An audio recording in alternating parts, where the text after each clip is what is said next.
Se você é MEI e tá aumentando demais as vendas aí, isso é muito bom, parabéns. Só que você tem que ter um ponto de atenção e eu vou te explicar nesse vídeo tudo que você tem que ficar atento aí para não ter problemas com o governo. Existe um monte de MEIs tendo problema com o governo por não observarem isso. Mas se você assistir esse vídeo até o final, eu tenho certeza que você não vai cometer esses mesmos erros. Bom, então já deixa seu like e vem comigo nessa trajetória que eu vou te mostrar passo a passo aqui o que você não pode deixar de olhar, tá bom? Se você vem faturando bastante, você pode estar obrigado a desenquadrar o seu microempreendedor individual, né? Sair de microempreendedor individual ainda em 2025. Então é justamente isso que você não pode deixar de olhar, porque se você está obrigado, lembra que eu falei obrigado, tá? A fazer esse desenquadramento em 2025 e não fizer, você até pode fazer depois, porque você já estava obrigado a fazer em 2025, só que você vai ter mais trabalho, mais custos do que você teria se fizesse agora. Então vamos lá, primeiro ponto. Quando é obrigatório o desenquadramento do MEI em 2025? Você está obrigado a desenquadrar o microempreendedor individual se o seu faturamento ultrapassar o limite de faturamento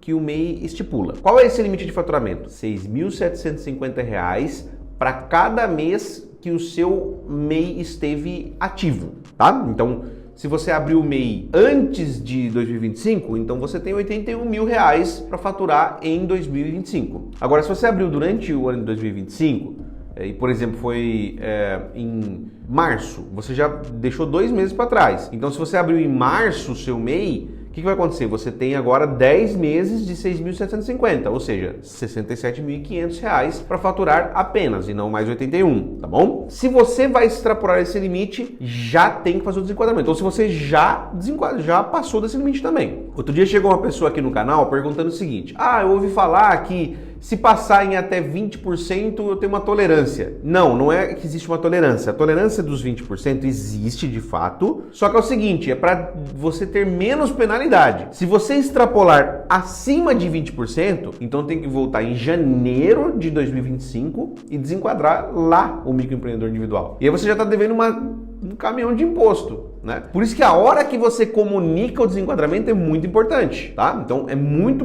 importante que você faça esse desenquadramento no momento exato, senão você pode ter que pagar muito mais do que você pagaria se fizesse isso de forma estruturada. Se você fizer isso antes de estourar o limite ou imediatamente após estourar o limite, você vai ter esse desenquadramento realizado dali em diante. Agora, se você deixar para fazer depois que já estourou os 20% e tal, você vai ter que voltar lá em janeiro ou na abertura do seu microempreendedor individual e tributar tudo diferente. É possível fazer o desenquadramento do MEI sozinho ou sozinha? Você pode começar a fazer esse desenquadramento, que é a comunicação, né? Então a comunicação inicial você pode fazer. Inclusive é feito com a sua senha Gov, dá para fazer tranquilamente. Não recomendo que você faça isso sozinho ou sozinha. Por quê? Existem informações ali que um profissional vai te ajudar a entender melhor e a preencher da forma mais adequada também. Se você fizer sozinha, pode ser que você cometa um erro que depois é irreparável, tá? Essa é a única fase que você vai conseguir fazer sozinho. Depois você tem que alterar. Lembra que o microempreendedor individual tem uma razão social que é específica, né? Você vai ter que alterar isso, vai ter que alterar outros dados do microempreendedor e aí você precisa de um profissional de contabilidade para te ajudar com esse processo. A diferença entre o desenquadramento do MEI voluntário e aquele que é involuntário, forçado, né? A Receita Federal é batata. Em setembro ela vai fazer uma varredura geral de todos os microempreendedores e vai excluir do MEI aqueles que ela entende que quebraram alguma regra, estão devendo o valor mensal ali, estão com dívidas, né? Ou que estão com alguma irregularidade cadastral, eles vão excluir. E vai te enviar um comunicado. Todo ano a gente recebe gente depois de janeiro, que é o prazo que a Receita Federal dá, já com a situação toda descambada do microempreendedor individual querendo regularizar. Só que aí fica caro. Não é mais fácil e nem barato resolver isso. Então, esse é um desenquadramento que é compulsório. A Receita Federal faz isso de ofício. Ela não comunica... Ela não pede sua opinião, ela te comunica que foi desenquadrado. Esse é o desenquadramento involuntário. O desenquadramento voluntário é aquele que você está obrigado a fazer, né, a comunicar quando você vai extrapolar o limite, contratar mais de uma pessoa, ou se você de repente vai ter uma atividade que não é permitida no MEI, aí você tem que fazer essa comunicação obrigatória. Essa comunicação obrigatória, eu recomendo que você sempre tome o cuidado de fazer e faça isso com antecedência, como eu já mencionei. O que muda nos impostos e nas obrigações depois que você deixa de ser MEI? O que muda é que você vai passar a pagar os impostos de forma variável, é um percentual sobre as vendas que você realizou, né, sobre todo o faturamento que você obteve no mês. E as declarações já não é só uma anual, tem diversas declarações e algumas que são mensais, inclusive. E outra coisa que muda, algumas dessas declarações precisam de ir com o CRC de um contador. O CRC é o número de inscrição do Conselho Regional de Contabilidade, né? Então, quando você se torna uma microempresa, você precisa de ter um contador assinando pela contabilidade da sua empresa. Na verdade, como MEI, você já poderia até ter, né? Já tem vídeos aqui no canal que eu explico isso. Por quê?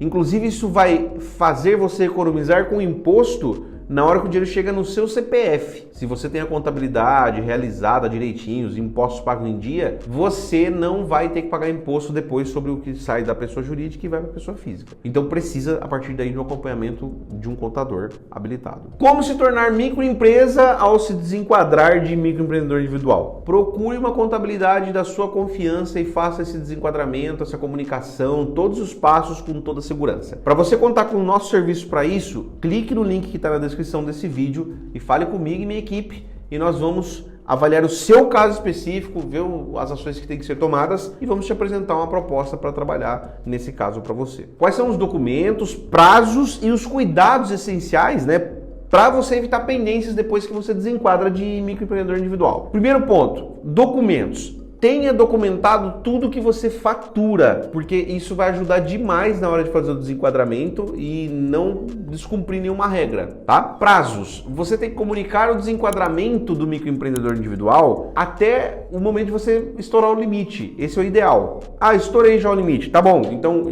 estourou, mas não passou de 20%? Tá no momento bom ainda. Estourou e passou dos 20%? Agora, cara, tá um alerta vermelho. Corre fazer essa comunicação, porque se você for autuado pela Receita primeiro, as coisas vão ficar mais caras ainda. E alguns cuidados que eu recomendo aqui, talvez o principal cuidado é que você conte, mais uma vez eu vou repetir isso, com um profissional de sua confiança para fazer esse desenquadramento, um profissional contábil. Porque fazer isso sozinho, sozinha, vai te consumir energia e vai fatalmente te gerar uma possibilidade maior de incorrer em erros, tá bom? Te vejo nos próximos vídeos, já se inscreve e ativa o sininho para você não perder nenhum no futuro. Um forte abraço, tchau, tchau.